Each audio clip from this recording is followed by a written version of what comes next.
Alright guys, we're back for yet another Bleach Brave Souls video, and today we're going to be doing a bit of a podcast for you guys to chill here. I'm with my boy Lano, so say hi, man. Hey, how you doing, chat? How y'all doing, man? It's a pleasure to be here. I hope you guys enjoy us, chatting a little bit. Yeah, this is something that we kind of have thought about doing for a bit before I went AFK for a while, and we're just going to go ahead and talk about the top 5 things we want changed in the game. And this is kind of something that we can also bring to the questionnaire. So if you guys have not done the questionnaire at all, you guys can tune in and just listen to our ideas and pretty much send the feedback to K-Lab. Absolutely. We've been playing this game for quite a while now, and although me and Death Smasher, we feel like we're at a pretty comfortable level with our accounts and how the game is. Clearly, the game is not perfect. Things obviously need to change in some regards. And today we're just going to talk about some of the 5 things that really bug us. And let's get to it. Yeah, I've been playing since 2nd anniversary for you guys' information. But yeah, the first thing we need to talk about is accessories. I feel like that needs to be covered a lot. It's good that we finally got new killer stickers, but I feel like for starters, we're missing some of the killer stickers in regards to Captain, Espada, Sternritter, and I believe Squad Zero.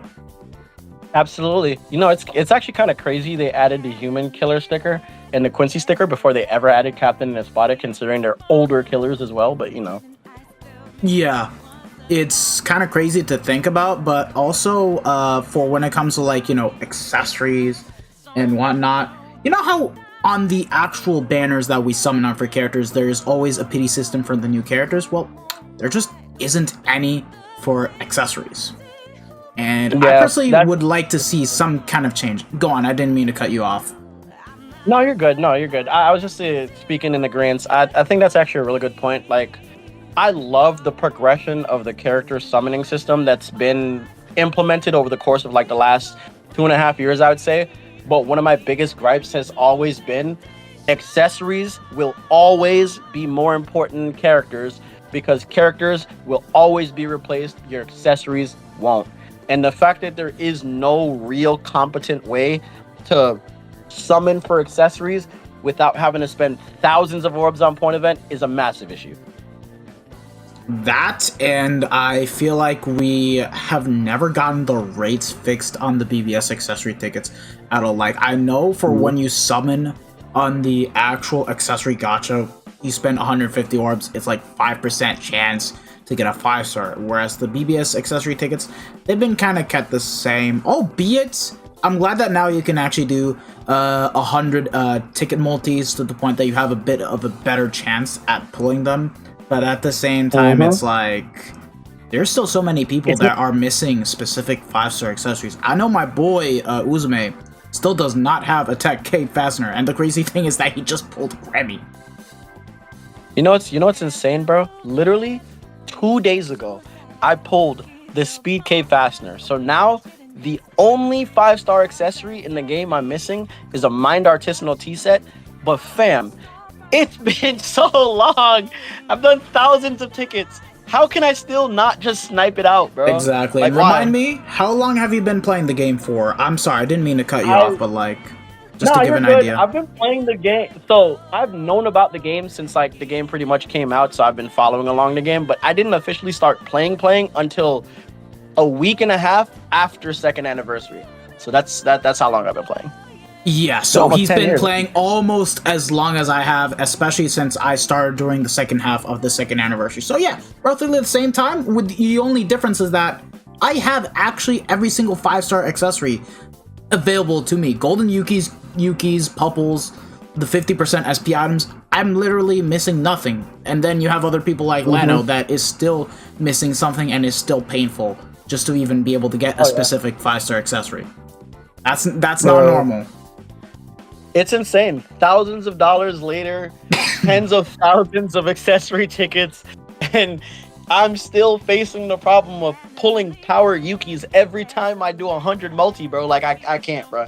I can't. Nah, it's ludicrous. I have to be honest. It's too much.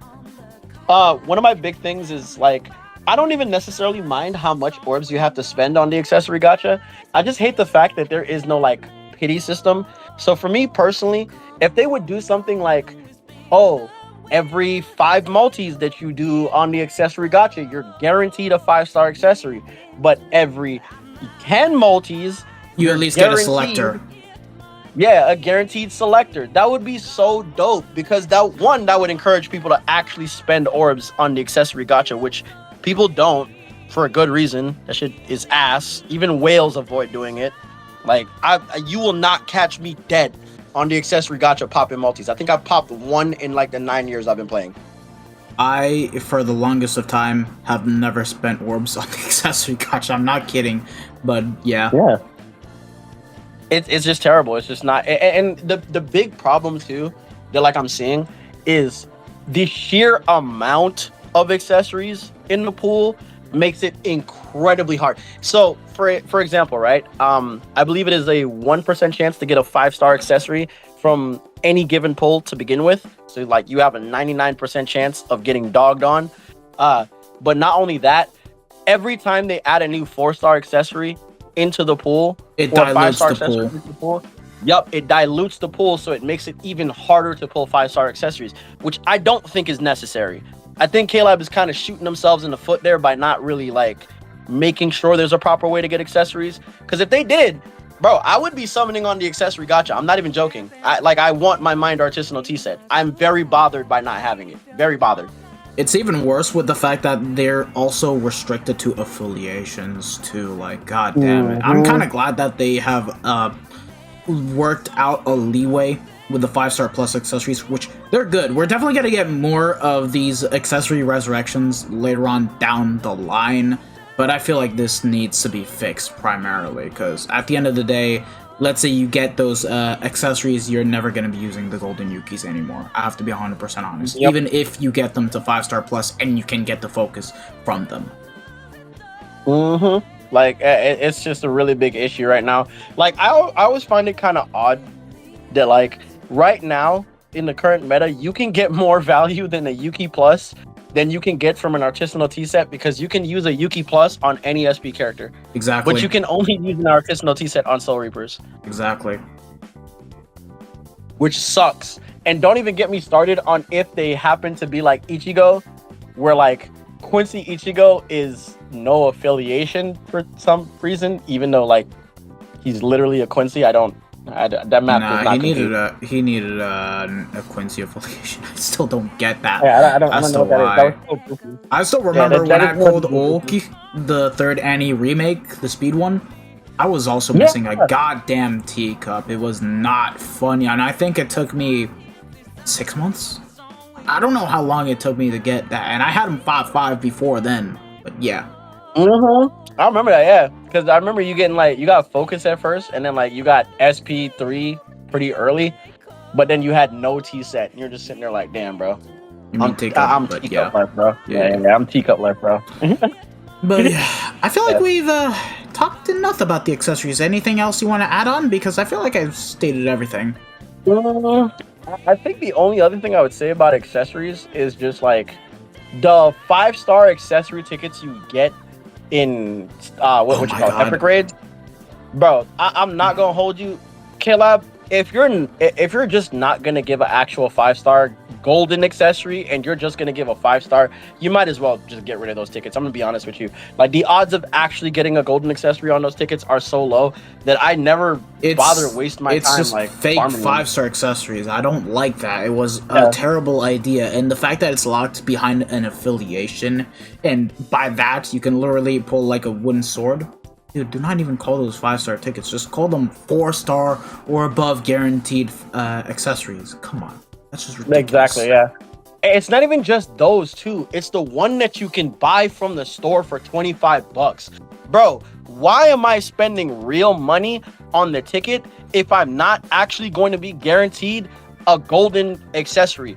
Look, if it was one thing where it's not a selector and it's random, and let's say I can either get a golden Yuki or I can get a gold Chappie, I would be okay with that. The fact that I can spend $25 every time that ticket is there and I get a Soul Reaper badge, bro, I'm telling you, it makes me want to chuck my phone at the wall. Like, there's no way. That should never be a thing.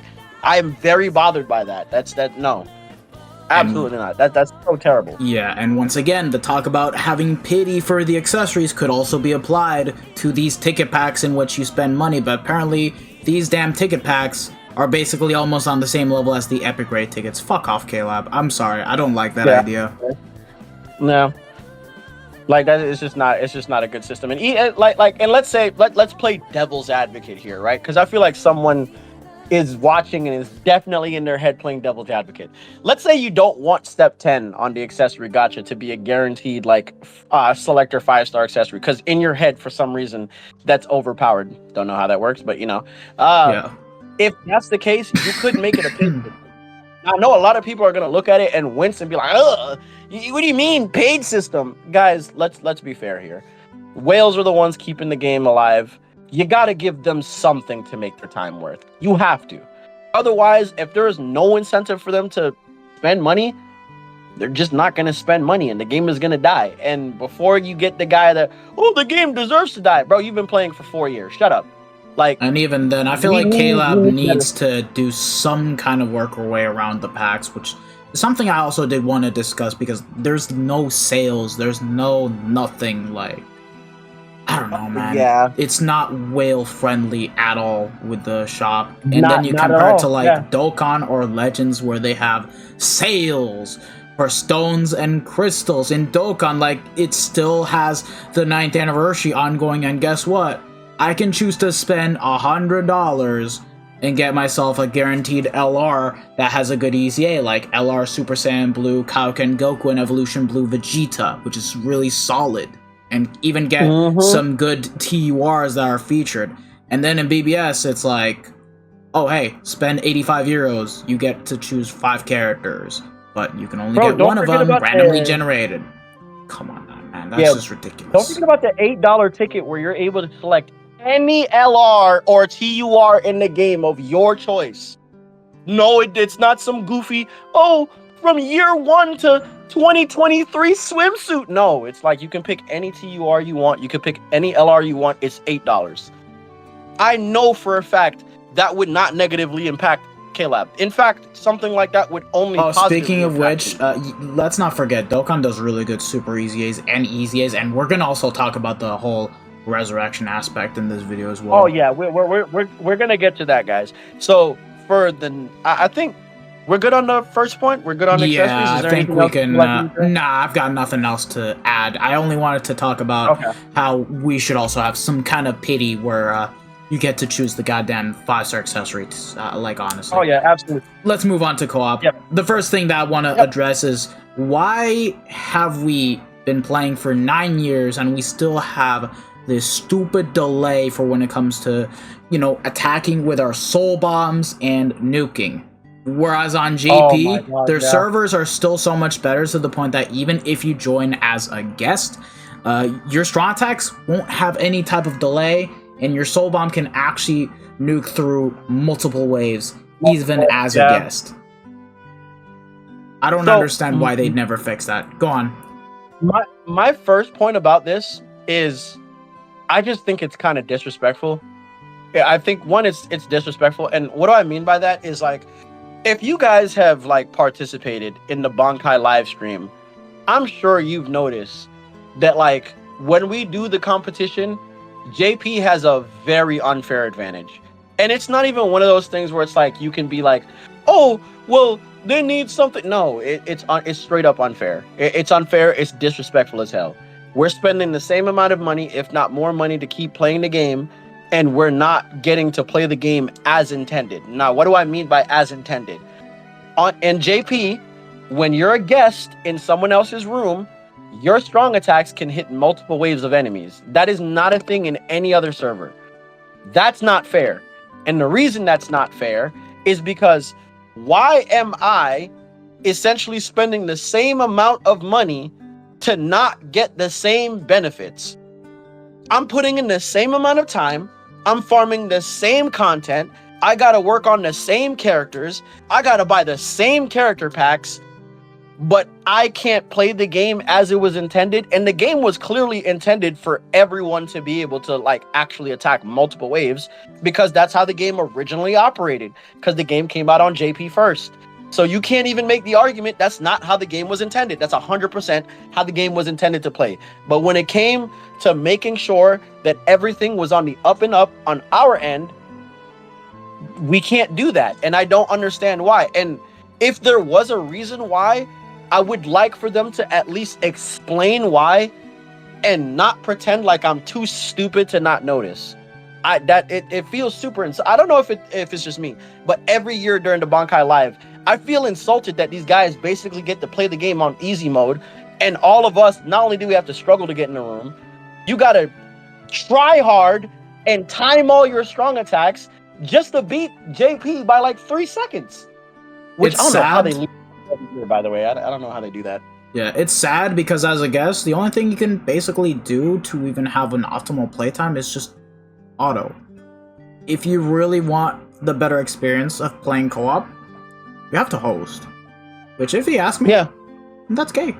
That's honestly gay. Like, yeah. why you're like, if I want to like not auto, like if I choose to manual play as a guest and I'm bringing like a Link Slot Potion character, a Super Potion Farmer, I never have fun playing as a guest compared to when I'm hosting. To the point that sometimes I find myself disconnecting my phone, I turn off my mobile data, my Wi-Fi, to then still be in the room, but like I be completely disconnected, and then I just plow through the quest like as if I were a host. That should not be a thing. Mm-hmm. It really should not be a thing at all. And while we're on the subject of co-op, you know how Epic Raids allows you to do solo runs as well directly? Like, the moment you create the room, you don't even need to make the room public. You can just start the lobby and just do a solo run. Why can't we do that for co-op? Like, you are forced to always have a guest to join if you want to start the run. Sometimes people don't want to have extra characters that have, like, I don't know, extra benefits like potions, droplets, super potions. Like, sometimes even for us content creators where we just want to showcase the units and not have to bring our alt accounts, I think it should also become a thing where you can just start the lobby on your own directly. Yeah, because they already do it in Epic Raids, so I don't understand why they can't do it in co-op. Yeah, exactly. I don't know why. Like, so my thing with co-op too, like one of my biggest problems with co-op is you're essentially forced to play co-op. Now, for a lot of people, they'll be like, "Oh, that's a good thing. You should make." No, I hate it.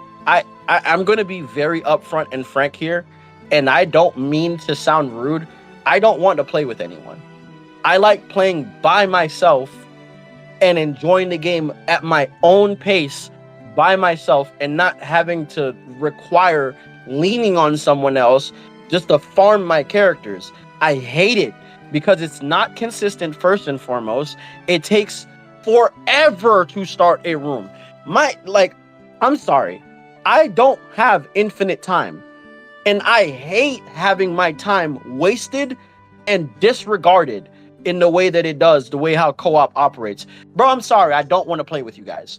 Not because I think I'm better than you guys. I have always enjoyed playing the game by myself. So why am I being punished for enjoying that? Why am I being forced to play with people I never wanted to play with to begin with, to not be able to start my room because 5 billion people want to start their room, and then when I start the content, unless I'm the host, I can't get through multiple waves, and I'm wasting like 40 extra seconds in a run I could have finished almost a minute ago. That's infuriating. And that's where the problems that I stated are coming in. Yeah, I hate it. I don't enjoy it at all. Like, my least favorite part about this game is co-op. I don't want to play with you guys. Not because I think I'm better than you guys. I just like playing at my own pace, and I hate being punished for that. Why is it that, for what, and this is to get into the next point, why is it that co-op content is limited by which day it is? Why the hell would I need to wait until Monday or Friday to be able to farm speed? You know how stupid that sounds? The crazy thing... Do you think I'm always free on Monday and Friday? No! The crazy thing is that Inheritance Trials occasionally does do that, but they never do it for Inheritance Zone. Okay. And that's the most enjoyable time. That's the most enjoyable time in co-op, where I don't have to bust my brain figuring out which day I can farm, because I can't work on my character I pulled yesterday. And I'm surprised that they're still doubling down on this, because it's almost as if they never learned their lesson.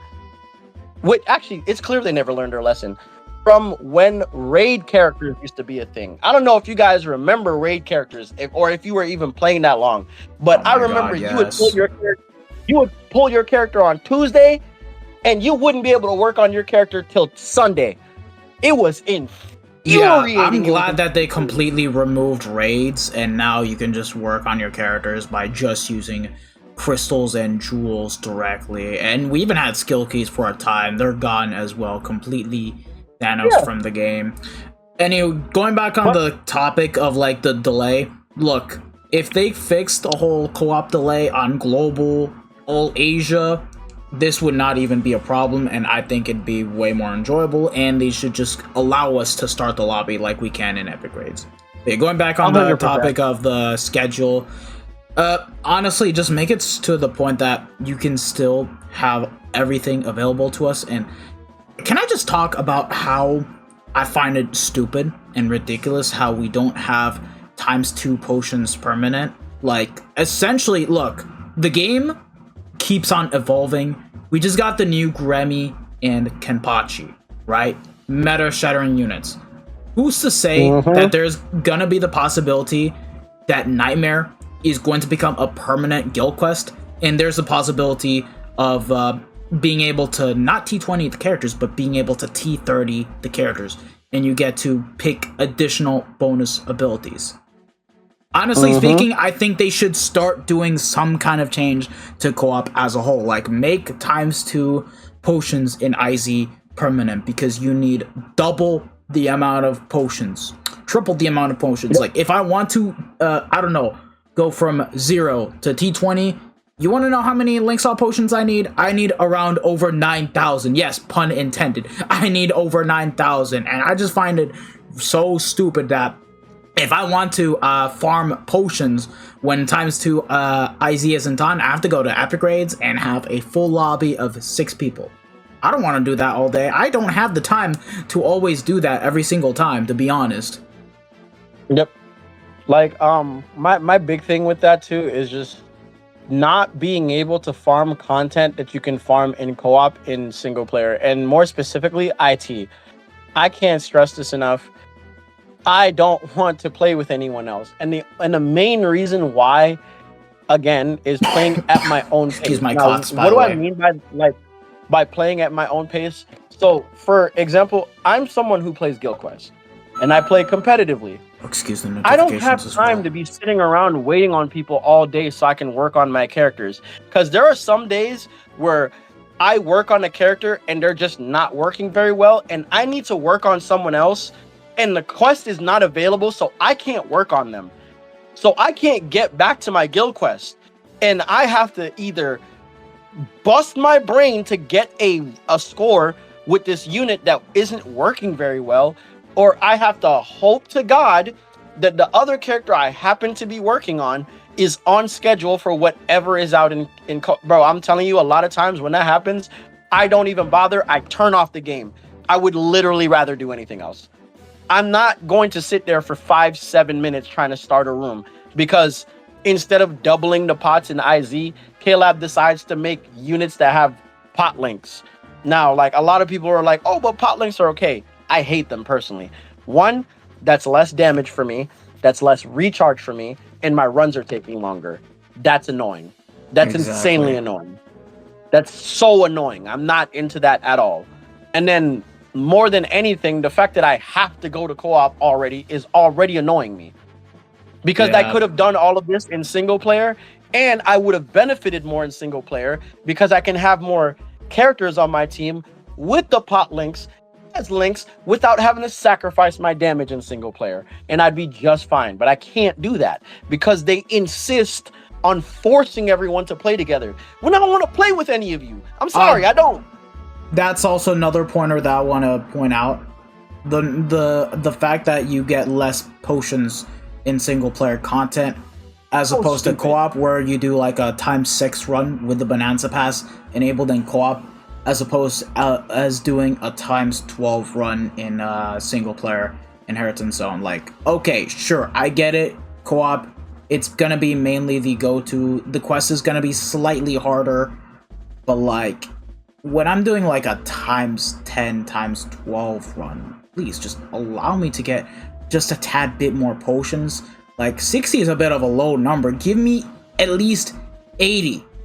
And I think it'd be a bit more reasonable. And then co-op, you can just give me 120, 130 directly. And also, another pointer is, why can't we use ×10 runs in co-op? I feel like we should also start getting to the point that we should be able to do that, especially if we were to get around that point or where we need to start T30ing our units. It needs to be a thing. Yep, and I'm gonna say this too, because I know there's gonna be that guy. I know exactly who you are. You're annoying. You're about to sit there and type this up in the comment section. My God, I think you guys are exaggerating. I think the amount of pots you get is too little. You will only ever think that if you don't actually work on anything. Bro, so I'm sorry if you... Yo, Leno, let me step in. If you say that in the comments, you just don't play the game. You just don't play the game. I'm sorry, but I had enough brain rot as it is with the community these past couple months. And the thing is, I know someone's going to be like, oh, that's pretty presumptuous. How do you know that they don't play that much? Look, when you play at a certain level, like, you know how everything works. Like, you honestly will get to that point where if you play long enough, you know how everything works. You know exactly how much you need. You know exactly what rotations are. You know exactly what I mean when I even say rotations. I don't even have to explain that to you. But like, but I will, just for, prosture's sake. One, I'll put this into perspective. On average, during mid-month, you're either going to get 3 characters or you're going to get 2 characters. On average, end of month, you're getting 3 characters, rarely, but sometimes you'll get 2. And it all depends on how you summon, but that's very subjective. Mm-hmm. Yep. And so let's just say, like, you're not pulling all of them, but let's say you pull out of the 6 characters that come out in a month. Let's say you pull 3. That's 9,000 pots per each one of them, and that's not including the super pots, which is 4,500. Is it 4,500? 7,000? Is it 7,000? I think it's 7,000. 7,500. 9,000 pots. How many droplets? I think you need like... Oh my God, I always forget the droplet count. Excuse me, lads. It's just know you need a ridiculous amount of droplets. And I'm gonna open up BBS real quick just to check while you go ahead and finish your point. So that's how many I need for each of those people. And that's only 4 of the 6, by the way. I didn't even bother mentioning the fact that we should be getting anywhere from like 3 or 6 resurrections in a month. That too, and the fact of the matter is that you're going to be T15 those resurrections as well, especially if they end up being good. Like in the case of Yami getting resurrection. That's a really good NAD link, and guess what you're going to do if you're a GQ tryhard like us? You're gonna T15 him. Yes. You're gonna T15 him, get the attack to level 10, and you're gonna link it to any heart normal attacking character. Whether it's gonna be Thousand Year Blower, Soifun, or Tokinada, you're going to use that link. Yep, and it also doesn't help if they happen to be a recharge and full stam link.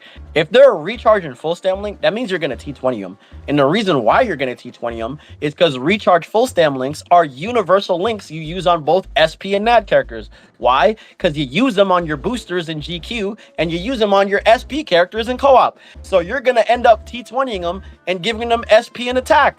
So and you guess can get the what? extra stats. And guess what? Since typically boosters are also normal attacking characters, considering full stam increases the total damage you do, guess what? Yeah, you're also getting more normal attack damage in as well. So yeah, SP and attack. Although, funny enough, I mainly use more normal attack damage links on my NAD units, but hey, that's just me. That's just me. Yeah. That's just because we have the character 5 and we just kind of blaze through everything, so we don't necessarily need that all the time. But like when you do need it, like it's important. Like that's gonna apply a lot to a lot of newer players, because for a lot of newer players, you're not gonna have all the NAD characters max transcended. You're not. Why? Because most of them are older than dirt. So you're Yeah, like, exactly. I'm sorry. And again, keep in mind that's anywhere from 3 to 6 resurrections in a month plus through 6 extra characters that come out every month, bro. That's every month you have to do that. Exactly. If you're actually like playing the game for real, that's damn near every month you have to work on almost 12 characters. Yeah. Put that into perspective. How much material you need? That's ridiculous as hell. Why is it scheduled? That doesn't make sense if that's gonna be the release schedule for characters. Yeah, that doesn't make any sense. All right. And God forbid they come out with a free character. That's like long ago. I pulled up the droplet number. How many you need? You need 7,500 droplets to T20 a character. So if you do 7,500 per the amount of characters you need to work on, like let's say you need to work on 4 different mine characters. Let's do 7,500 times 4. You need 30,000 droplets. Let that sink in. In a month. 30,000 droplets. And here's the next pointer where I want to dive in. Droplet zone. Droplet zone, it's such a huge fucking mess. I'm sorry. Excuse the F-bombs, but like, why is it separated into freaking 5 different quests when the whole point of Droplet Zone is to have you be able to farm every single droplet universally, at the same regardless. time, The fact that we have the likes of Visor to Ichigo, which so many of you guys shitted on, I know you guys because I have seen the comments. The fact of you guys calling him bullshit, like, come on, I've read that. The fact that it's a dead game mode and has never been fixed, and the fact that if you want to, I don't know, consistently be able to farm droplets, you have to max out the droplets from the achievement system? I'm sorry, but that's just a freaking low-brainer.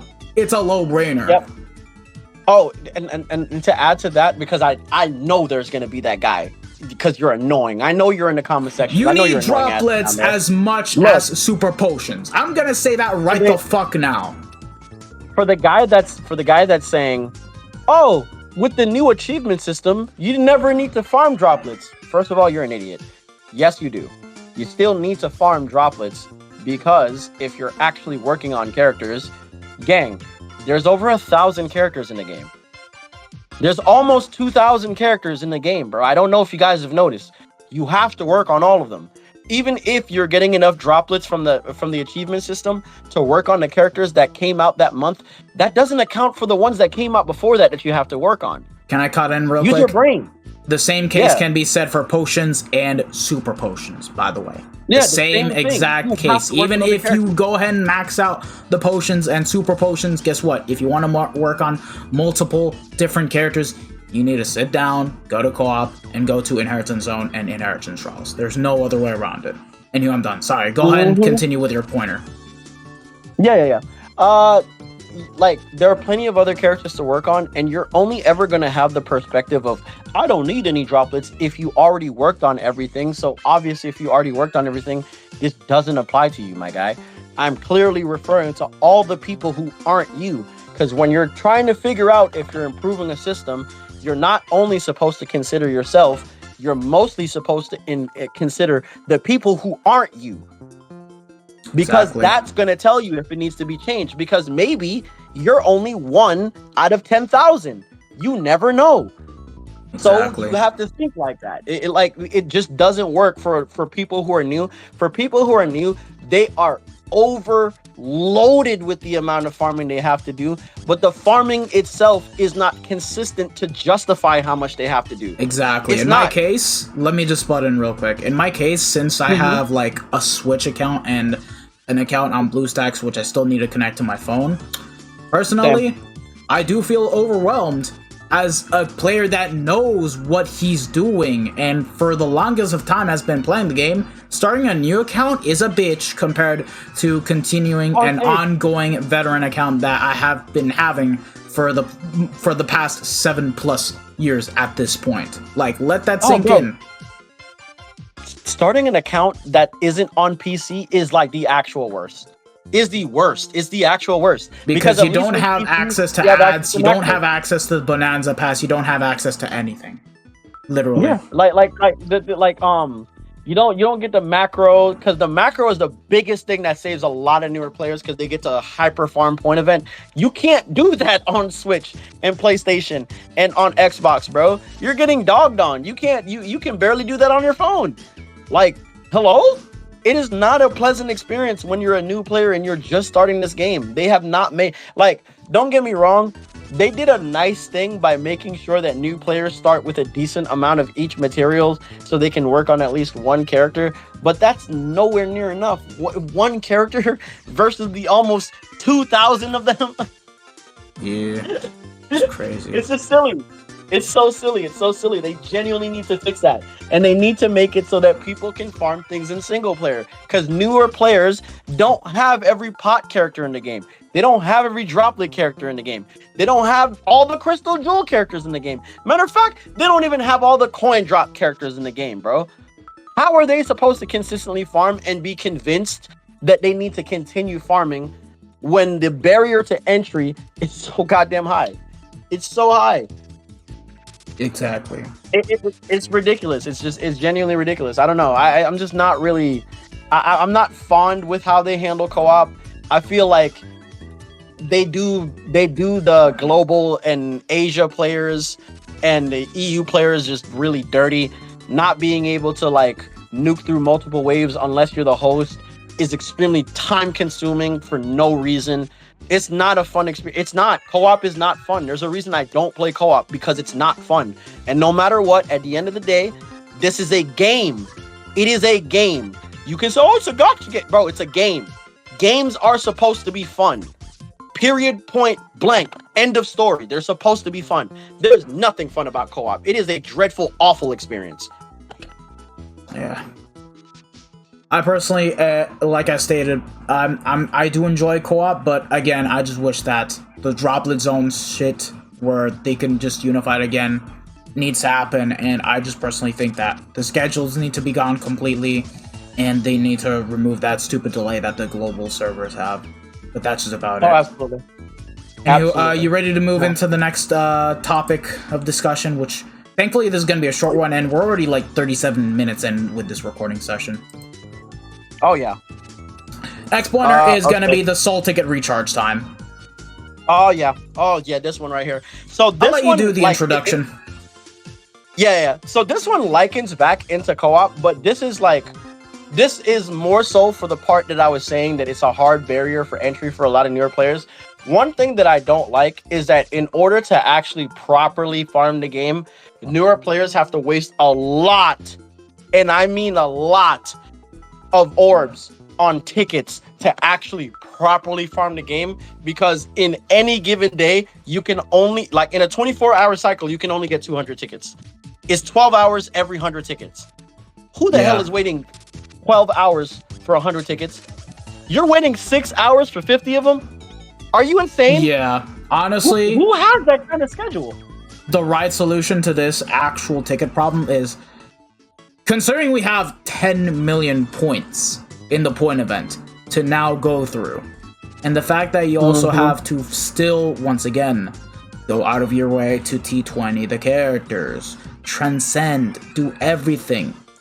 If you guys ask me, the soul ticket count should be capped up at 100, and I feel like that the recharge time should be massively reduced. Instead of 15 minutes, 12 minutes with a pass, they should just lower it down to 5 minutes per one ticket.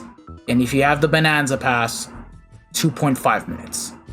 I think that's a much reasonable amount of time for being able to get tickets. You'll still be able to farm stuff as much as you would like. And by the time, I don't know, someone works for like a good 8 hours, let's say before going to work, you decide to go ahead and use up all those 100 tickets. By the time you come back, those tickets will already be at your disposal, ready to go, and you can start playing again. I think that's the easiest solution to make. Oh yeah, it makes it so much more consistent, Also, it gives a lot more value to the cheaper battle pass outside of just, oh, you get an extra run and 20% more like cooldowns for your stamina Yeah. tickets. Like, no, bro, like that shit is ass.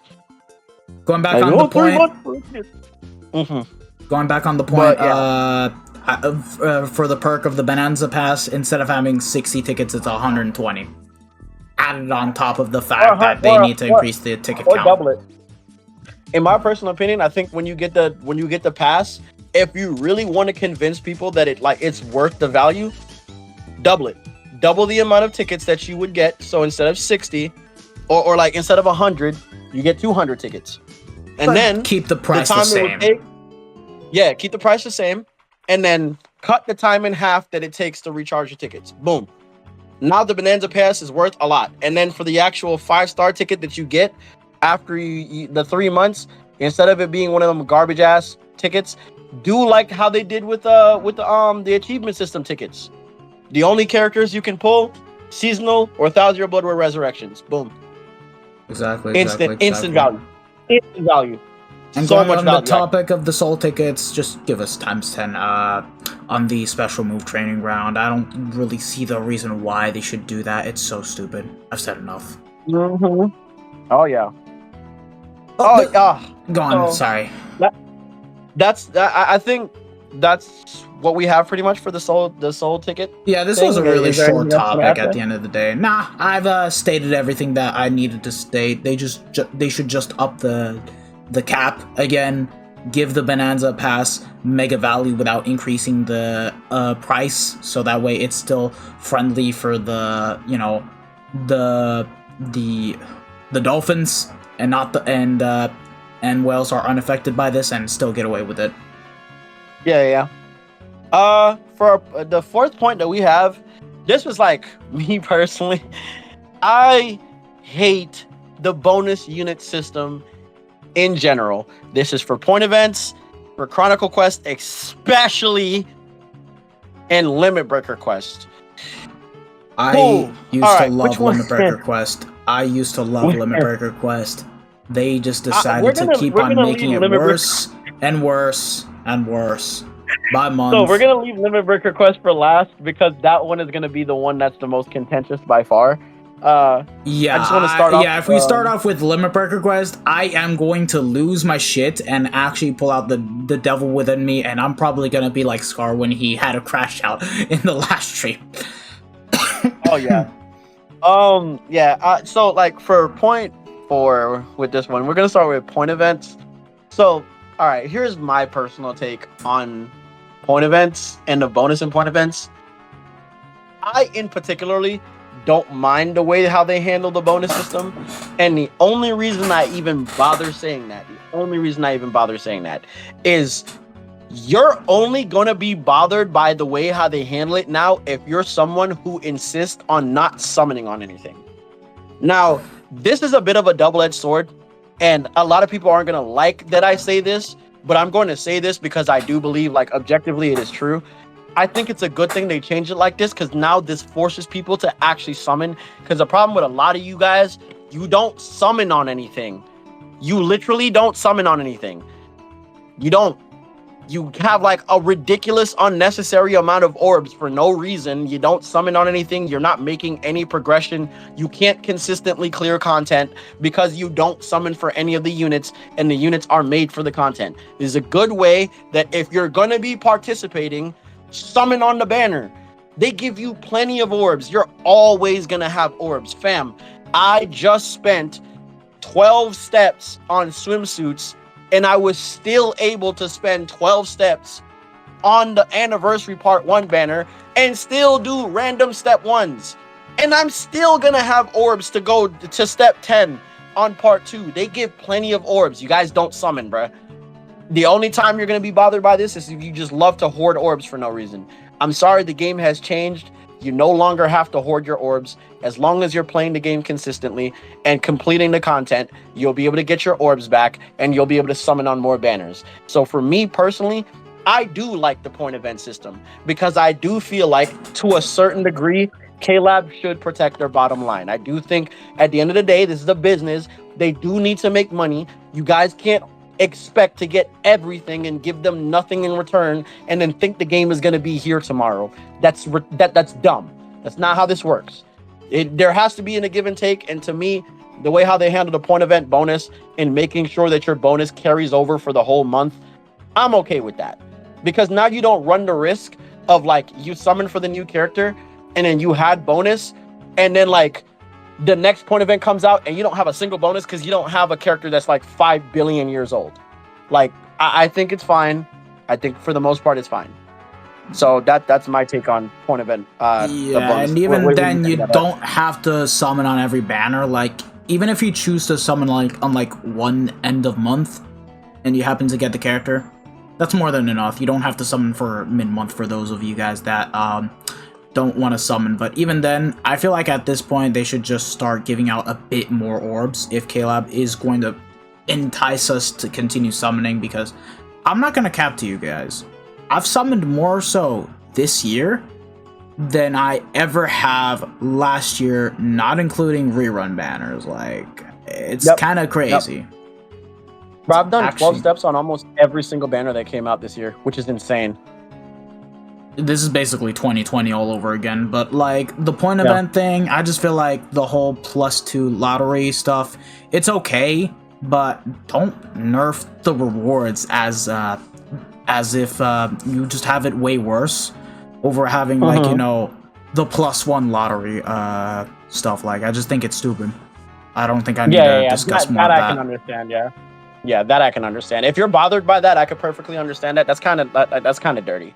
It is. The big thing too that I will say that I like a lot is not only are your 5 stars that you're pulling on the banners counted as that bonus as well, the same way as if you have the original copy, but another thing I also really like that they did to kind of balance this out is the way how they handled mid-month. I don't see that talked about enough, because like, bro, 3 steps, guaranteed 5-star, 450 orbs. I'm still doing 12 steps on the end of month. That is amazing. And like when it's one of the crown summons, it's 50-50 to get a banner character on the guaranteed step. Bro, that's insane. That's insane. So you're almost guaranteed a bonus, and if you happen to pull a dupe, that's 2 bonus characters, and it carries over for the month, and it only costs you 450 orbs, bro. And keep in mind, mid-month tends to be the best NAD characters, and it also tends to be the best like support characters. Hey, let's not forget that gave us Halibo, which I love. Yeah, I'm so for it. And then every now and then we get a busted character on mid-month. Look at Mugetsu and Tech Halibel. Easy. What? Yeah, no, I'm so for it. I really rock with how they do the point of it. I like you said, I just hope they don't like keep this whole thing of like, oh, you only it's have the damn lottery rewards that I don't freaking like at all. That's the one negative I have to give about. But I do like how the next point event you can transition with the older bonuses directly, and you can skip whatever banner you just summoned. For the next one. Yep. If they can consistently do that, I think it'll be fine. Just stop nerfing the rewards. That's all I'm gonna ask. Yeah. I think that's completely fair. Yeah. But yeah, that's bonus on that. My next complaint is Chronicle Quest bonus. Yeah, I was about to dive on into it. Chronicle Quest, if you guys ask me, right now the majority of you new players will not even have the bonuses at all. And the fact that there is no way to even be able to pick up the characters or even be able to do them, at this point they should just make those set characters acquirable for free and just make it like the frenzy characters where, I don't know, the 30th of every single day you get a ticket where you can choose the Chronicle Quest bonus characters. Because Chronicle Quest, okay, sure, it's partially killed off because of the achievement system with how you can max out the system itself and get yourself large scrolls. But guess what? You're still going to be grinding that game mode regardless, because what do you need? You still need essence scrolls. There's still some other goodies that you can get, like tickets and orbs, especially in part 1. So you're not completely done with that terrible game mode. You still need to farm that. It's stupid how for new players it's not completely fixed, and for us veterans, I just find it annoying how I still have to farm it and also just auto it, to the point that I kind of wish that there was like a completely different feature that can allow me to just skip through regardless with the fact that I have the bonus characters, and just get the fragments and just be done with it, because I just find it way too time consuming whenever we have the ×2 fragments available and we have to do that. And another pointer is make ×2 fragments, just like I stated for ×2 potions, permanently available. It should be permanent. I did not fucking like that 1 month in which we did not have ×2 Chronicle quests at all. I spent double the amount of time in trying to get the fragments I needed. And the achievement system wasn't even a thing back then. Like, I used to grind up to like 5k small, medium, and large for part 1, and for part 2 and 3, 4k per part, per bag. So that way I was still able to get everything, the small and medium scrolls, essence scrolls, etc. Yep. I agree completely with that, by the way. My big thing too about Chronicle Quest, it's the part that bugs me the most, and it's how you go about clearing Chronicle Quest. In every other game mode, minus like in every other game mode, you can have the bonus character bring a different character and clear the content. Oh, right. I think that should be accounted, like the point events. Yeah, I don't understand why is it that I still am required, because this is the main reason I hate Chronicle Quest, if I'm being honest with you guys. The main reason I hate Chronicle Quest is because I'm forced to play with the bonus. Now, you might be thinking to yourself, oh, you have the bonus character, so it should be fine. No, they all suck. They're terrible. They're all awful. Bro, why can't I use my Mugetsu over freaking event 1 of part 2? Like, come on. I don't want to use Fullbring Ichigo anymore. I don't want to use Desert Yoruichi anymore for like event quest 3. Let me use 1000 Year Blower Yoruichi and still benefit from the actual fragment bonus. I like, they should just update that overall, and still like just be like the point events. You just need to own them, and then you can just tackle on the quest. Easy. I'm sorry, what's so but difficult about it. The Chronicle Quest bonus characters, they are terrible. Every last one of them is not good. Sure, you can maybe make some kind of cope argument for, oh, if you use them in this game mode, or if you use them with it. No, gang, they're trash. They're trash. Why would I want to farm Chronicle Quest with Desert Society Yoruichi if I could have just turned around and used Kilgay? Yeah, like, does that make more sense? Like, I don't understand. Why is it that we're forced to play with the character? One, it makes it take significantly longer. Look. And my big thing with it too, and I don't understand why K-Lab doubles down on this, because this is one of those things where it's like, it's such a ridiculously absurd thing to double down on. Why would you leave Chronicle Quest in that state? Because one, it's just gonna piss me off. And then when it pisses me off, all it's gonna do is make me want to go and cuss you guys out, and you guys don't want to get cussed out.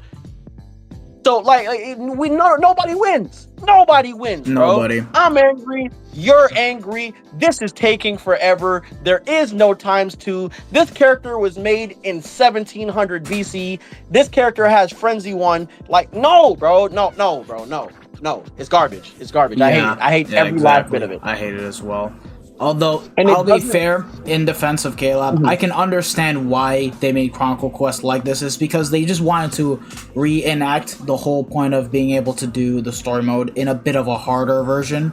And that's pretty much about it. But at that point, once you're done with the story, you just do the event quest, and that's pretty much about it. At this point, like I stated before, if you're trying to, force us to use a specific character, don't restrict us to that version. Like, if I don't want to use Desert Society Yoruichi, let me use any single fucking Yoruichi that I want at my disposal, and still allow me to get the fragment drops. Same thing can be said about, I don't know, characters like Tag Team Ichigo, or the Heart Uryu from freaking 2018 or whatever it was. Like, I don't want to use the Heart Uryu anymore. Let me use the 7th anniversary Uryu, which is more fun, bruh. Let me use, I don't know, Chushikai Ichigo. Let me fucking use the likes of... Who's a good Orihime, bro? I'd rather auto with 1000 Year Blower Orihime over the goddamn swimsuit Orihime. Let me do that. Oh my god, bro. The fact that I still have to do stage 1 of part 1 with Speed Chad, I'm telling you guys, think the PvP one. Every single time, bro, that I load up that Chronicle quest and then I remember I have to use that character, I'm not joking. I walk away after it starts autoing. I can't, bro. I can't be bothered. I just can't. I Because just guess what close the my other my cover of my phone and just don't care. yeah, because guess who the other two options to auto are? Fucking Heart Uryu. 20 DR or a Hime, and I'm on your side. Power 1582 BC, or like, bro, no, bro, no, bro, no. I hate Chronicle Quest, and I Yeah. mean, I don't heavily dislike it. No, I hate Chronicle Quest. Every single time I think about having to, you know how many months I've skipped getting the orbs and the tickets and just transcendence materials because I genuinely and truthfully dread the idea of having to farm Chronicle Quest ×2 bonus or not. I don't care. It's boring. It takes way too long, and I hate every character I have to farm with. All those characters I used to like back in the day, I hate all of them now. I hate them, and I mean it. I hate them. When I see them, I get angry. Because we're restricted to use old characters. It's fucking bullshit. So garbage. Let's 2024. Let's move on to what's gonna get me very heated. Limit Break Quest. Where do I begin? Where do I begin with this? For starters, it's fucking artificial difficulty. Let's get that right out of the way. It's artificial difficulty because the fact that this month of July with Limit Breaker Quest, I did not pull Bambi, and my 1,000-year blower Aizen, who is still so goddamn strong to use. His DPS is still relevant to this day. The fact that he was doing dog shit despite being a technique character with a range multiplier, like, bro, if I remember correctly, it had like a ×8 damage multiplier for ranged, and that's it. And you had a killer effect of ×2. My Aizen was doing worse than my Cacao Society Grinjal, which makes no fucking sense. It makes no fucking sense. What do you mean? What is it? And it's even worse that they went back to restricting the attribute. Like, bro, it's a fucking quest that is difficult where I can use my favorite characters. It came out as a quest tailored for that and for veteran players. For people that have 5/5 characters. Why the fuck can I not make my 1,000-year blower Aizen good? Even the last month of Limit Breaker Quest, when I had Ishin, you would have still been able to, I don't know, get me to clear 35 stages regardless, because I haven't maxed Transcendent and I still met 2 of the rules. But apparently, no. He was unironically struggling to kill. And it's not fucking funny. Like, why do they always do this for slot 1? I swear to fucking God, it's not even funny. Yeah, so my big thing with like Limit Breaker Quest, I hate, and I mean this from the bottom of my heart, I hate when games will advertise something for something like specific and then bait and switch you at. First of all, genuinely, fuck you. You're a piece of garbage for doing that to me, because you lied to me. You completely took advantage of the fact that I wanted to enjoy the game, and you're basically using me. Why? Because why is it that a game mode that is tailored specifically towards characters that have high DPS, when you take your high DPS character there, they can't kill a small mob? How does that make sense? How? Because it's fucking artificial difficulty, like I stated, and I fucking hate it. But hold on, I'm gonna put this in a perspective for you guys. First and foremost, Bambietta is a GQ character. Through and through, she is a GQ specific character. Why are you making the bonus around a character that isn't even made for the game mode? I want you guys to understand, when they did Limit Breaker last month, slot 1 was tech only, a wrong card killer bonus through the roof, melee damage through the roof. All right, why is that a problem? First of all, until Grimmy showed up, tech was dog water. Just gonna put that out there. Tech is a garbage attribute. I know a lot of you want to cope tech because some of your favorite characters are there. I'm sorry, that attribute sucks butt, bro. It's garbage. Both tech and power. Both tech and power. Do not fucking disregard power. They're garbage, bro. I'm sorry. I know we got a couple of good characters in them. Overall, as an attribute, they're both still garbage. Awful. Most of the characters that are at the top of the list in both those attributes are 2+ years old. That's not good. That's not good. And then you're telling me this GQ character is the bonus character that I have to use for Limit Breaker Quest? That makes sense to you? The Guild Quest character is the only not meant for Limit Breaker. I can use in Limit Breaker Quest, and the characters made for Limit Breaker Quest can't do Limit Breaker Quest because of bonus. Exactly. And I can't use Kilgay, who was meant for Limit Breaker Quest. Let that fucking sink in. And the character was made for Limit Breaker Quest, not GQ specific like Bambi. So let me get this straight, right? Fucking crazy, man. Instead of bringing back older Limit Breaker Quest characters and putting them on banners to basically tempt and bait you, so what they could have done, they could have brought back a banner that was only Kilgay, and then put a bunch of Limit Breaker Quest characters as bonuses in the banner. But you know what they did instead? You know what they did instead? Bro, we're gonna come out with this swimsuit character. We're gonna make all her stocks be in GQ, so she's absolutely gonna have an early grave. By the way, if you summon for a 5/5 Bambi, that character is dying very early. Within the next year and a half, that character is gonna be dead, and if even that long. Yeah, she's gonna be the one that's gonna be for the game mode that she wasn't made for. That's retarded. That's like I can't even pretend. And even then, we'll get a new melee or Ronkar killer with Ronkar killer plus and the same multipliers as Kenny and Remy, and then bye Bambi. It's just gonna be like that, really.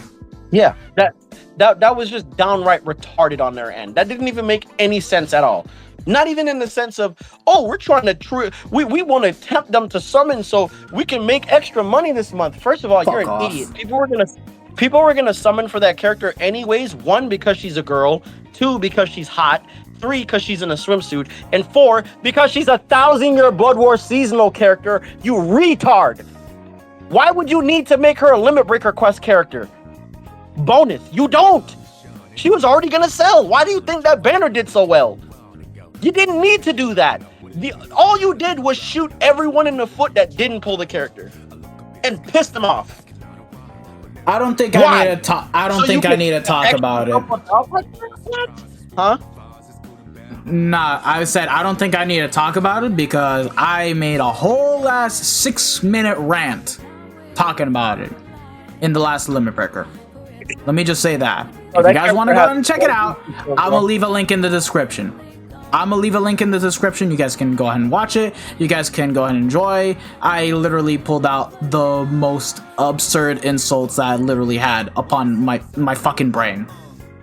So for anyone else, if it's not clicking for you at all, let me pull up Bambi right quick. I'm gonna read out how many GQ skills she has, and I'm gonna read out how many Limit Breaker Quest skills she has.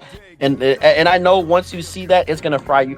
That's kind of funny. I'm talking about Bambi, and she's the thing on. While I'm at it, I'm also gonna bring up Kilgay real quick because, or actually no, Yuha, who is a Limit Breaker Quest character, just for context.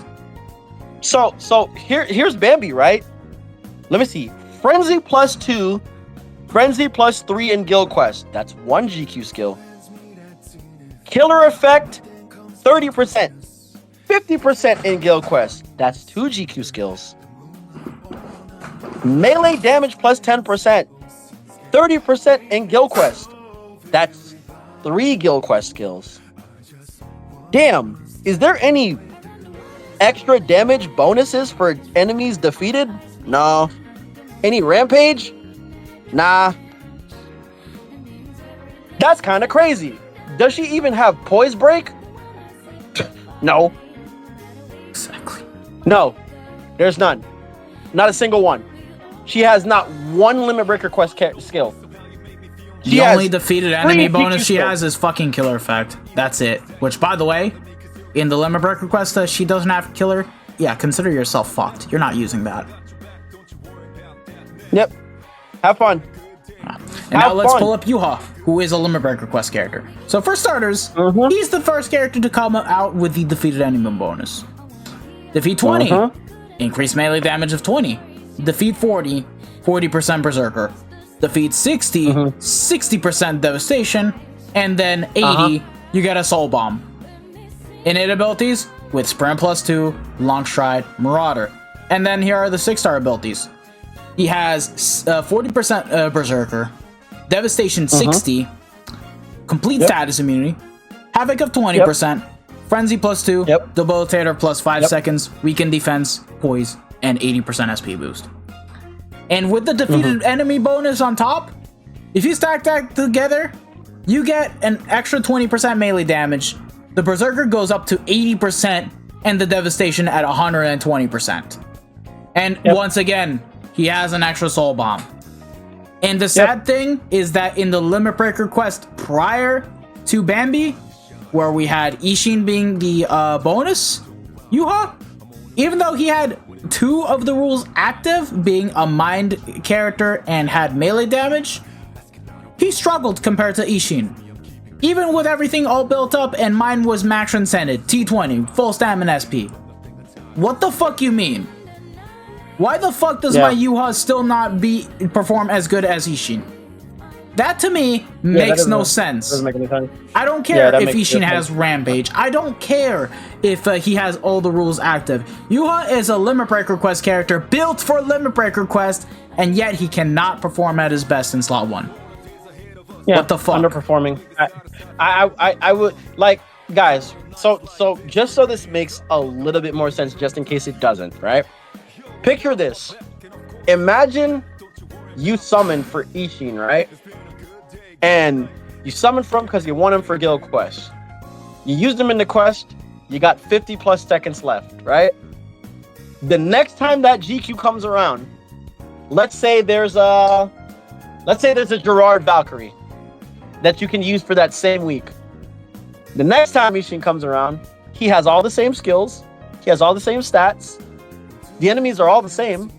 The only difference is now there's a rule that says if you're not a Stern Ritter / Quincy, you don't get ×3 damage. If you're not melee, you won't get ×4 damage. And then if you're not a heart character, you're missing ×8 damage. So that same Ishin, you just 5-5, bro, for that guild quest. And you used him last time, and you got 50 seconds. Because his name is not Gerard Valkyrie, and he's not a heart character that's a Stern Ritter / Quincy, guess what you don't get? 50 seconds. You know what you can get as compensation, though? 30. Yeah, Let me go ahead and sum this up for you guys. Let me go ahead and sum this up for you guys. And this time it's to take into concept Limit Breaker Quest. You pull Ishin right now, and let's say they drop to the Limit Breaker this month. Ishin will do well, etc. And you guys get a max transcended, perfect. Let's say they make another character that is going to be on the same level as Ishin, and they make the killers different or make the character ranged. Same killer. Let's say you were to bring Ishin over the new character that completely replaces him. Your Ishin is going to perform significantly worse, even at max transcended, compared to the new character at 1-5 or 2-5.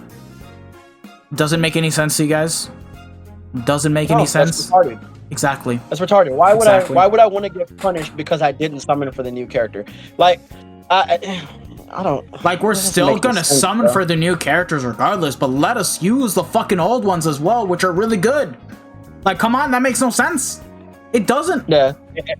Characters used to have like a 6 month to a year lifespan.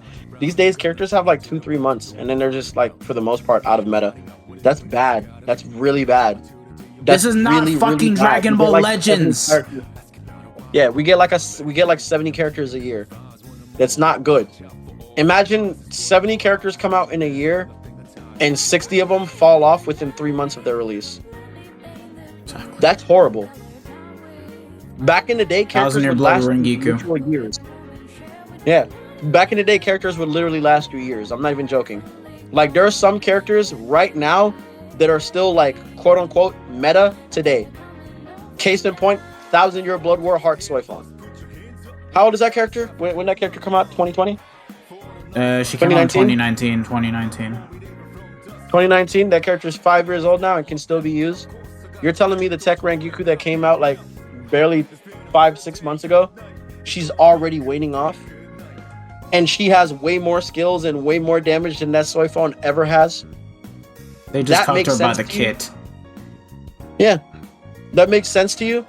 And best believe they're gonna come out with another tech ranged Arankar killer. So if you 5-5'd her, like trying to get use out of her, when that new character comes out, they're gonna have a better kit, more damage, and can be used in more content. But guess what? When the next Limit Breaker quest comes around, that character is also gonna be dog water. So imagine what that means for your Rengiku. Make that shit make sense. Exactly. I think we've rambled on long enough for this one. Like, let's just talk about resurrections, I guess. So the next major point is resurrection and unit balancing. So I worded that specifically like that for to talk about the fact that my biggest problem with resurrections is resurrections that aren't 1,000-Year Blood War characters are done badly under the pretense that you're not gonna summon for new characters, which doesn't make any sense, because if you've ever played Dokkan, if you've ever played Dragalia Lost, if you've ever played any game that treats you with any semblance of respect, you'll know that when they buff old characters, never in the dawn of man has that ever stopped anyone from summoning for the shiny new toy. Exactly. Because for some reason they're under the impression that if they make them good, they won't summon for new characters. Bro, my Basby is max transcended T20. I promise you, I'm still summoning for a new Basby if it comes out. On dogs. Like, I'm doing my mind Grammy is max transcended. I still summon for the new Grammy. But case in point, let's just go into an example for Dokkan Battle. Like, that game knows how to actually do resurrections in this kind of case. LR, AGL, UI Goku, and LR Int Super Saiyan Blue Evolution Vegeta. Those two characters in Dokkan Battle are considered the top 5 best characters in the game because of what they bring to the table. Goku with the guaranteed dodge and insanely high chance of being able to dodge, making him an untouchable beast, and then Vegeta being able to be a defensive tank while being able to do a lot of damage, crits, and being just an overall crazy defensive powerhouse. And guess what? You still need a summon for characters to make use out of those two characters. Case in point, Beast Gohan, the Tech UI Sign Goku that dropped on JP for Tanabata, and more characters that can actually build around their teams. So at the end of the day, you're still summoning for the new characters regardless. BBS, I feel like should not even do this kind of thing where they just make the resurrections bad, because you're still gonna summon for the new characters regardless, because they still bring something new to the table. But make resurrections insanely good to the point that you can actually make use of them out of a daily basis. Like, case in point, Lige is the best resurrection in the game currently, if you guys ask me, just by the fact that the guy was given Pierce Iron Skin was major, and I mean major. He also picked up 66% purity, which is extra damage to enemies not afflicted by an ailment. We're just calling it purity for the sake of it. His Berserker remained unchanged, but like, it doesn't really matter because he picked that up with Pierce Iron Skin, and they just completely changed the hidden enemies and included the Iron Skin ignoring skill directly. And he kept the guard break. That's like the most important thing too. Yeah, and he still got everything that he needed. He just was missing the Super Link Saw Potion skill, but like, he's the best character to use for Inheritance Trials because the guy was perfect for the actual game mode. It's just not even funny. And that's just one resurrection out of him. Besides him, we have Remy, Nanao, which is solid to some extent, and then the characters like Basby and Candace, which are solid, but they aren't like crazy OP the way of how Dokkan does their old characters when it comes to their easy A's or even super easy A's. And you know what's crazy, Death? You know what's crazy? Me and you, we both have that little borrow Max Transcended, level 3 SP, Max Transcended Links, Golden Accessory, godly. all that good stuff. Bro, I still summon on Mugetsu. And I still want Visor Ichigo. I could not care less. I still want both of them. I still summon for Mugetsu. I still summon for Ulquiorra. I just Max Transcended Ulquiorra. I do not regret it. Like, I could not care less. That will never stop me from summoning for new characters. Yeah. I will always want the new shiny thing. Irregardless of what I have, because that's how gacha games work. The fact that K-Lab is the only company that doesn't seem to have a grasp on that blows my mind. Because they're in this weird insistence that, like, if we make the old characters good, they won't summon for new characters. Nah. K-Lab, you cannot use the super small percentage of players that don't summon on anything as a representation of the rest of us. I promise you, the rest of us are a bunch of crackheads. If it's shiny and it blows something up with big number that's really cool looking, I'm summoning 100%. 100%. Yeah. I will never not summon. Like I said, I've done 12 steps on almost every single banner. This year, I have almost every character in the game. I don't actually need anything. I'm still going to summon though. Yeah. I'm still gonna summon. Exactly. Summon. But yeah, for those of you guys that are just not aware, it's only 1,000-Year Blower Resurrections that they make good. If we bring into context any premium or seasonal characters, so for starters, they're dog. They only give the characters only one innate ability, and right now I have Apache brought up. So the soul trait, she picked up 16% damage to enemies not afflicted by an ailment. And that's okay. Her Berserker remained unchanged. She picked up then an extra 40% more damage to enemies not afflicted by an ailment. And that's it. That's literally it. You guys see the problem? Before I pull up Koga, I'm gonna pull up Basby to make. You guys see the problem that's missing with Apache? The problem here is, why the fuck did she not pick up Pierce Iron Skin? If you're gonna make her into a PvE character that is gonna be mainly made for that, give her Pierce Iron Skin, but more importantly, give her Guard Break. Because she is lacking that. And the fact that 1,000-Year Blower and Campfire Under Resurrections, they are actually starting to give characters Guard Break, this should not even be an excuse that we don't get that. At all. Honestly. At all. And for those of you who don't understand, Guard Break is super important because the way how Guard Break functions is if you don't have Guard Break, no matter how high your damage is, because your first hit or your first 2 hits have to break guard, you will always lose out on damage. Anywhere from 20% to 30% of your damage on every enemy that isn't a boss. Because you don't have to break the guard of any boss enemy. But every other smaller enemy, no matter how, and remember what I said, no matter how high your damage is, you always be missing like 20-30% of your damage. Always. Exactly. On every single attack. Exactly. That's bad. That's bad. That's really bad. That should never be a thing. Guard Break is not a privilege. Guard Break isn't some super, it's some super high tier skill. No, it's a standard. Imagine playing a SP character with no Havoc. Exactly. That's what it's like playing a character with no Guard Break. And going back on Apache, they also did a really weird thing of giving her the innate skill of weaken resistance. Like, what the fuck are you guys doing? Are you trying to make me a Guild Quest character still? Or are you making a PvE character? Because if you're making a PvE character, you don't give her weaken resistance because she's a dead character in Range Espada right now. You're not fucking using her. Like, at that point, I'd rather have fucking Frenzy +2. You keep the weaken resistance, and you buff the Berserker to fucking 80% to make her viable. You do not give her damage to enemies not afflicted by an ailment, because guess what happens? With your main unit, you're going to be proccing status element, and you lose the damage.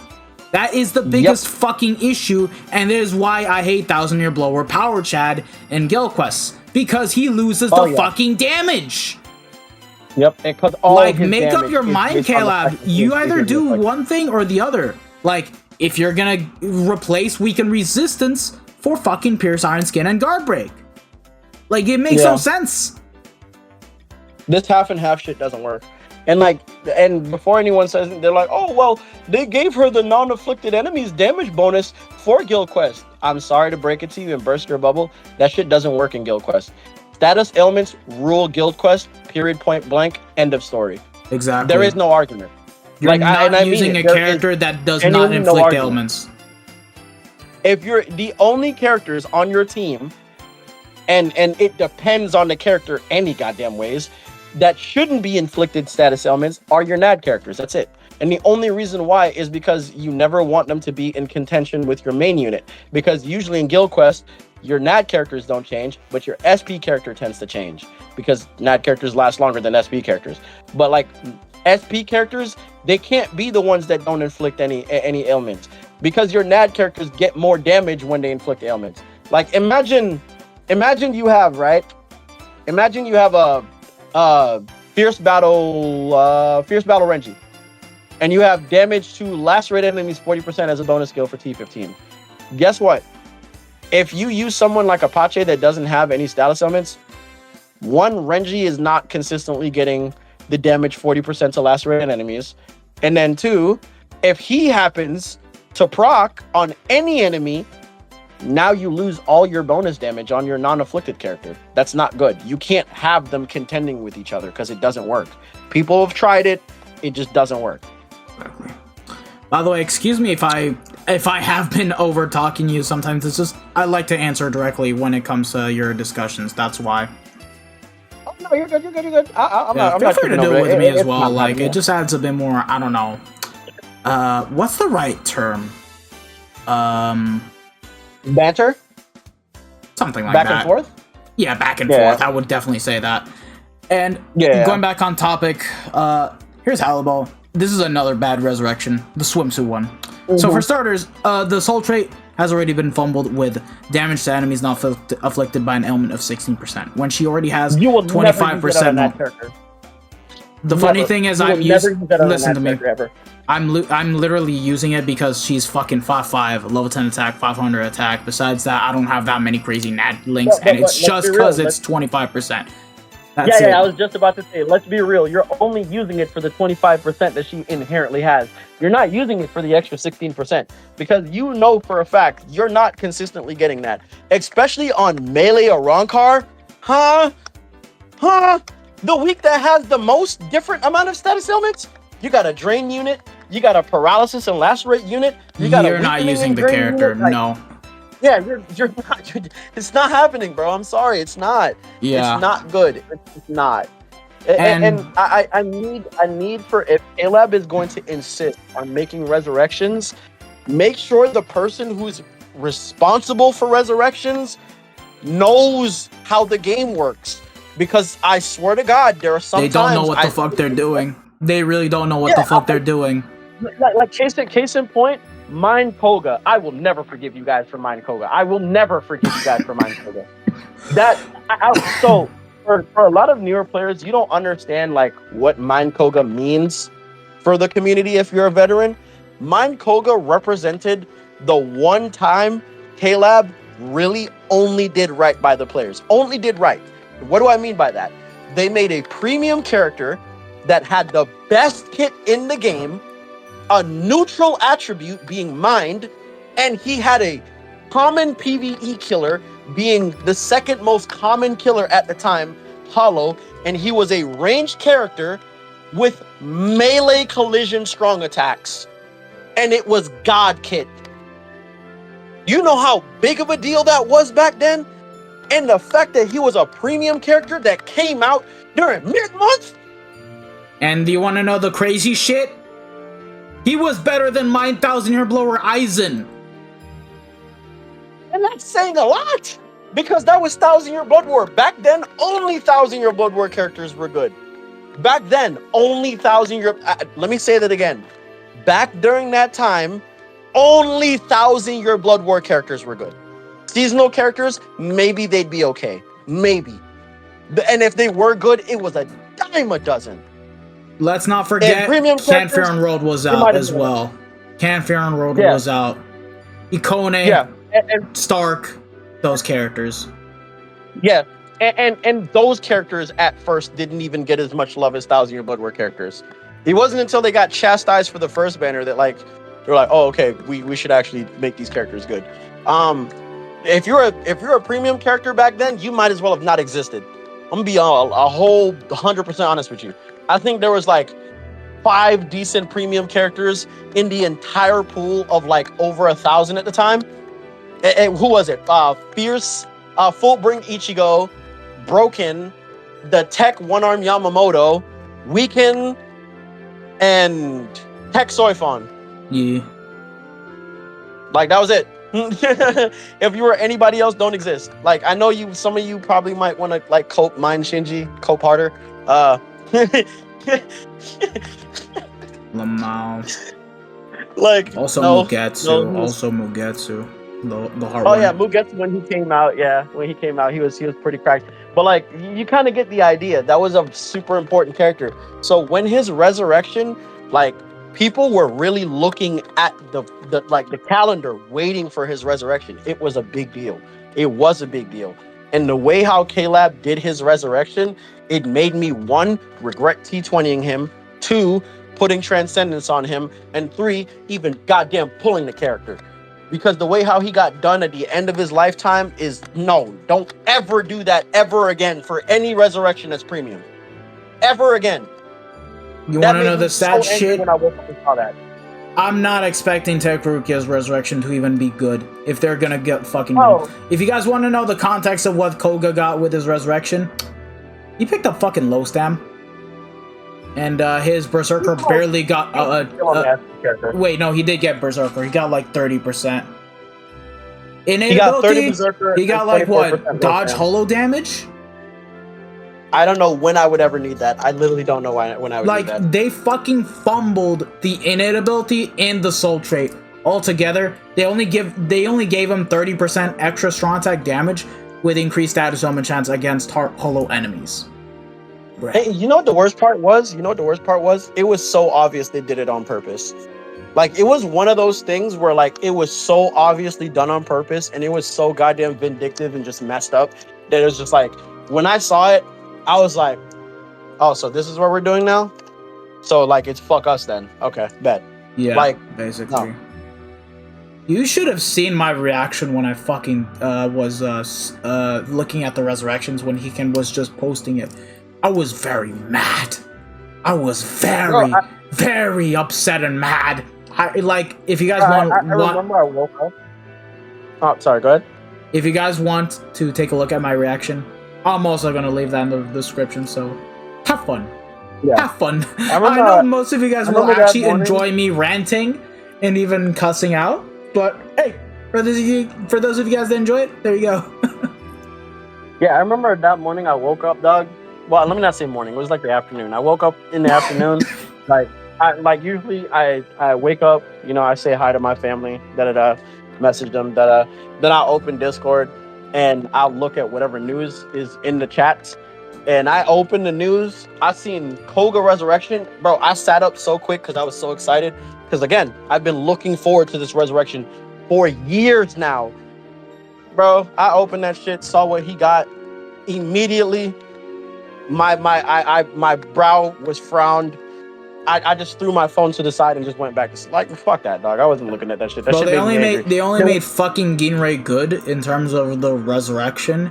In Byakuya's Link, interesting, but interesting to a certain degree. That made me the angriest. Unironically, that's it's fucking stupid. Like, they just did the other two characters decent to good-ish, but they made Koga bad. What the fuck do you mean, bro? He was the only one in the entire resurrection. Because I'll say this, most people, they're not going to like to hear this. Kid Byakuya, for the most part, got a good resurrection. For the most part. When you consider what he was as a character before he even got his resurrection was good by comparison. Ginrei got the best resurrection. And then Koga was the best in Banner, and not only did he get the worst resurrection out of the batch, his resurrection is one of the worst resurrections, period, point blank, when you consider who the character is before the resurrection. It is dog ass. That resurrection is power 1,000-year blood war little girl Yachiru level, bro. You might as well have not resurrected the character, I'm gonna be honest. Also 1,000-year blood war Byakuya leveler. Fucking mind OG Yuha. Yep, you might as well have just never resurrected the character. I was so angry when I saw that. I am genuinely, from the bottom of my heart, hoping they never do that for another premium character ever again. Please, if you're gonna resurrect a character, and this applies for every last one of them, make them good. And if you don't feel like you can make them good right now, save them for later and make them good later, and don't waste time making them bad. Because it's infuriating. A lot of these characters mean a lot to a lot of people because they came out during a certain time in people's lives. You don't know, bruh. Making them bad on purpose is a spit in the face. Because it's like, oh, remember how you spent $1,000 on this character? You remember how you've been waiting 3 years for this resurrection? Were you hoping for decent skills? Yeah, fuck you. No. Thanks for your money, idiot. Like, wow, okay.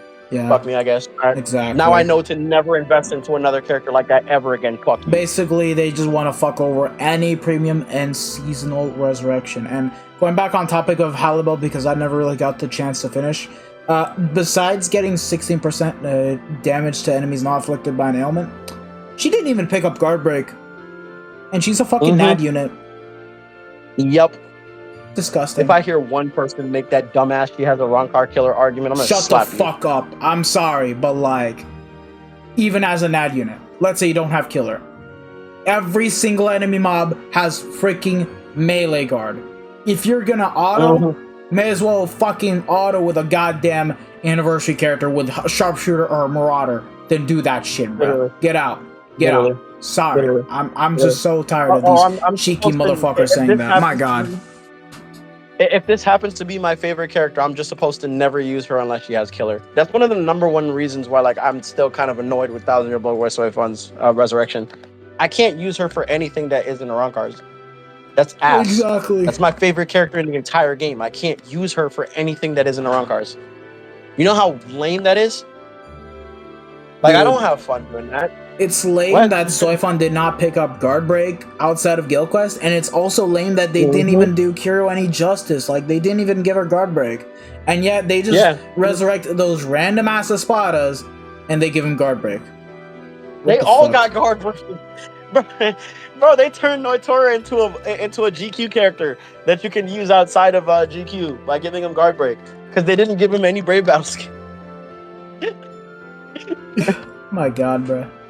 Oh, bro, no, that's crazy. Bro, you know, somewhere in the world, pigs are flying and raining from the sky while on fire.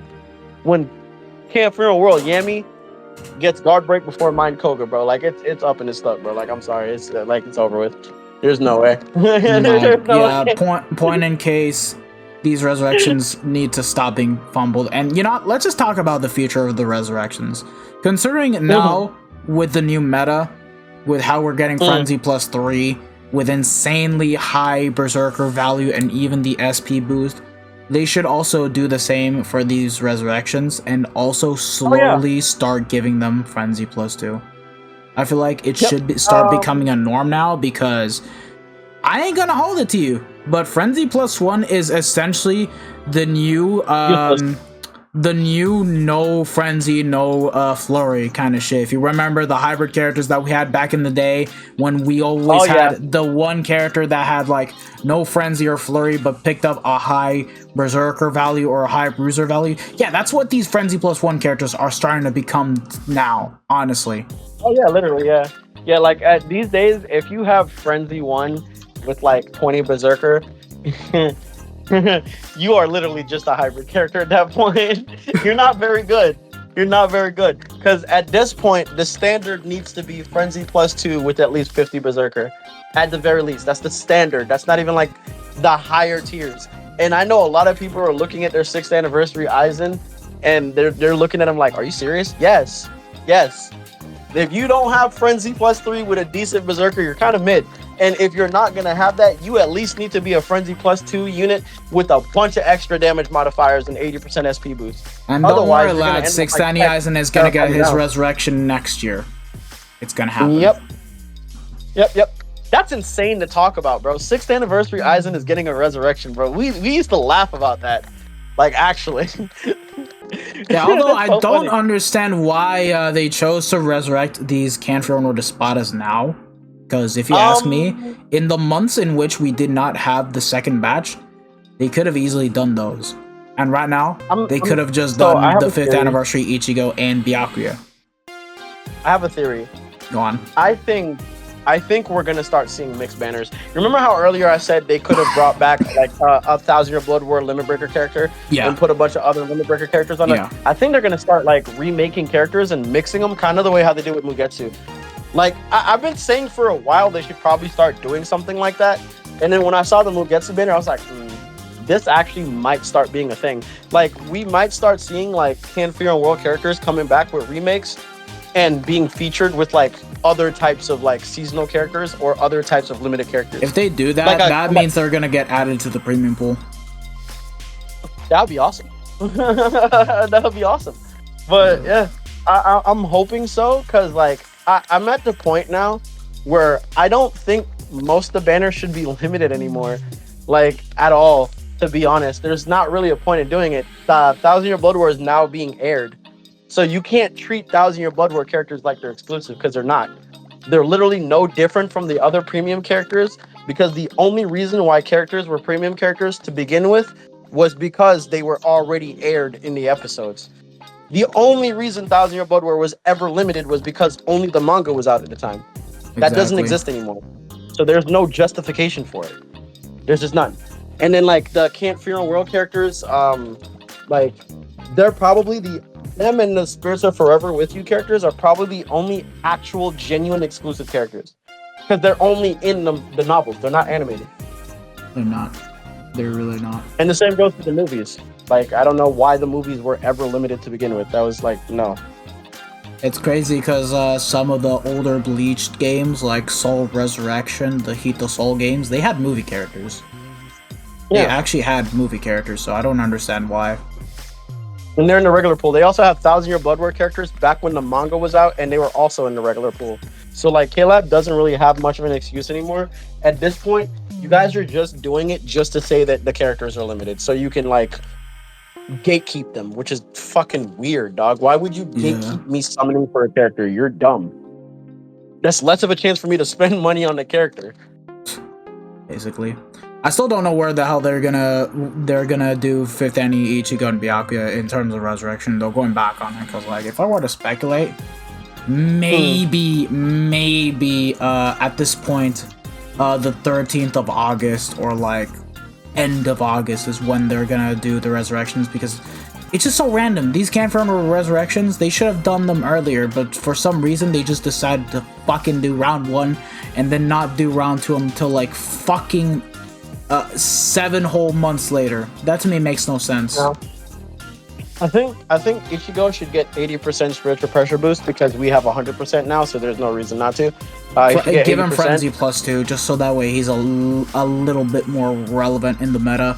And then Byakuya... I was going to follow up by saying if they're not going to do that, then give him damage to afflicted enemies 30%, and then also give him Disabler against the Ronkars in general. Ronkars and Hollows. Ronkars and Hollows. Yeah, and then... And then for his soul trait, just give him strong attack damage at full stam 20%. Exactly. That'll instantly make him just a solid ass like resurrection. And that'll be Power's second link to get that if you really think about it, because we only have one being Orihime.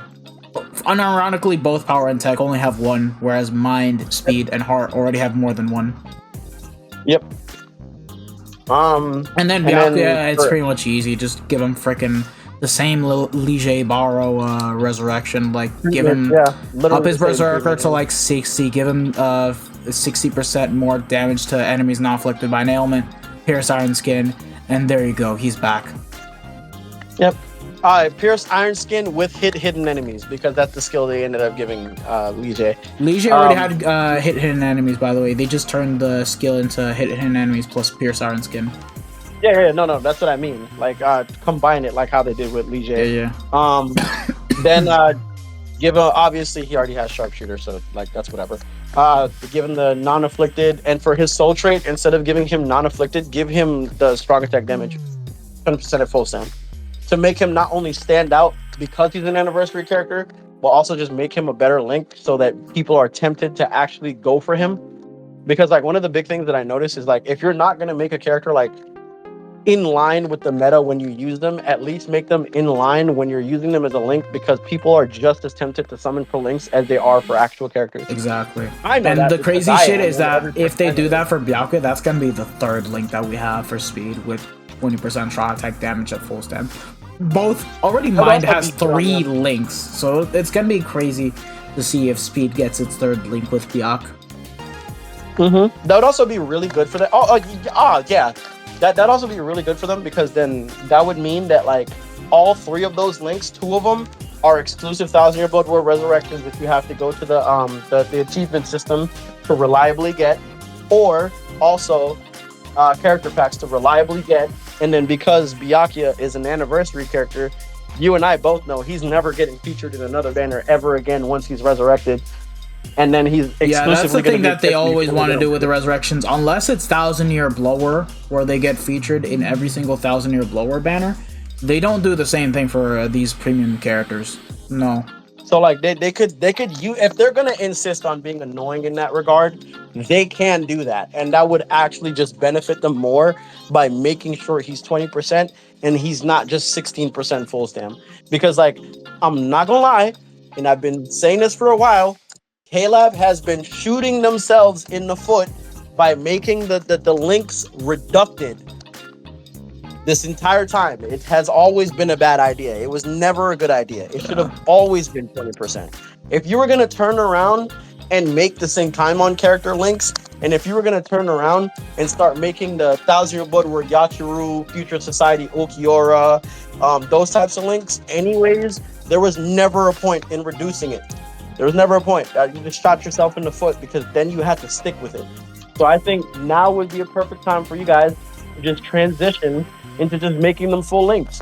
No one is going to look at you funny for doing that, because at the end of the day, all you're doing is giving value to brand new resurrections and making tiers for Links, which works in your favor unironically. I think it was a smart idea when you guys made the Link the way how you made Mugetsu. Keep making them like that. That's way better. Way better. Make it the full I just Link, realized. Nobody, like what? Huh? I just realized. Sorry, finish your point. No, I'll say. No. I was finishing my point. I was just like the end of that. I was rambling a little bit. You're good. If Byakuya gets 20% SAT at full stam, it's gonna be our first ever 14% Link with that. Funny enough. That'd be such a big deal. Yeah, that'd be such a big deal. That would give him so much more value, and that would make him stand out more than everybody else for his character pack. Yeah, exactly. And replacing Quincy Ichigo as a Link. Yep, completely. Which is a good thing, because like I'm tired of using that Link. Not really. I still like the Link, but yeah. But yeah, no, these are a lot of the topics. Clearly, we have other topics we'd love to talk about, guys, but we can't give you everything in the first episode, right? So yeah, this is gonna be another. We're gonna do more of this if this vlog does get a bit more success. We'll definitely do another one and get a bit more people in. This is like our first time doing it, and I just figured this was a fun little idea that we just had to do it together. We've known each other for like a long ass time now. I liked it and I enjoyed it. So yeah, it was fun having you here to talk for sure. Hell yeah, bro! You kidding me? Hey, look, if you guys really enjoy this type of content, if you guys really want to see more of this type of content, let us know by not only leaving a like. I promise you it does help way more than you think it does. Leave a like. Let us know your thoughts. Share your thoughts in the comment section, because we'd love to hear what complaints you guys have. And if you guys really want us to talk about a specific topic, whichever one in the comment section gets the most attention, we can talk about that too, and we can bring that up on this, and we can, do it in future episodes. Exactly. We'll actually do it. Yeah, go ahead. I'm sorry. Yeah, no, I was just reiterating what you were saying. We'll actually do it, and just let us know if you want more of these in the future, because besides me making content, let's just say this is something new to bring to the table, because I think Spite was the last person to make it, and it's just sad that nobody does these types of podcasts anymore, honestly. We'd love to keep doing this. And plus, we would also love to have other guests on. If you're a CC and you really feel like, there are certain gripes you feel we didn't talk about, or you Content feel like creator, by the way, he means. Yes, CC is short for content creator. But if you feel like there's a topic we haven't talked about, or you feel like there's something that really needs to be addressed, or even if you have an opposing opinion of something we've said before, we would love for you guys to come on and discuss this with us. Yeah, like obviously chill in a chill manner where we just talk and stuff. Yeah, of course, yeah. But yeah, we'd love to talk to, and even members of the community as well. If you're someone who watches the videos regularly, you play a lot, you feel like there isn't a point that we brought up, we'd love to hear your opinion as well. If we could bring you on, we'd love all that. Just let us know. Show some love. Share this to as many people as you can, within reason, of course. Within reason. I know some of y'all are busy, and just keep showing up and showing love, because we appreciate you guys, and we want to do this for you guys specifically, because we want to see the community get better. That's why we're doing this. I want to make that very clear. We're doing this because we love this game. I want this game to do better. I don't want the game to just shut down just because everybody gave up. The game has been doing very well, in my opinion, in the recent years. And it's crazy that we're going to get to the 10th anniversary soon. Honestly, I want to see this game live past the 10th anniversary. And I think it's very possible, since they've been doing a lot of quality of life updates. They actually did schedule a roadmap till the 10th anniversary, and I want to see this game still being alive. A lot of people are saying that this game is gonna die. They've always been saying it every year, but as a matter of fact, this game is still staying strong, even with the fact that we're getting Rebirth of Souls soon for consoles and other stuff. Hey, let me put it like this, boys. BBS outlasted Blazing. Let that sink in. BBS only lasted 4 years. It's been almost 10, bro. We've been going for almost a decade strong. I'm telling you, as a community, if we can build as a community, this game can last as long as we want it to, bro. But we're gonna have to work together. Hopefully, you guys let us know what you think in the comment section. Exactly. Let us know your thoughts. Let us know what you guys want us to discuss, and we'll bring it up in the next video. If you guys haven't enjoyed it, subscribe and hit the bell notification for sure. Yep. Leave a like. Make sure you know when we're posting, bro. Because if we post and you're not there to leave a like, bro, I'm pulling up to your crib. I'm taking your kneecap, bro. Yo, your calm down.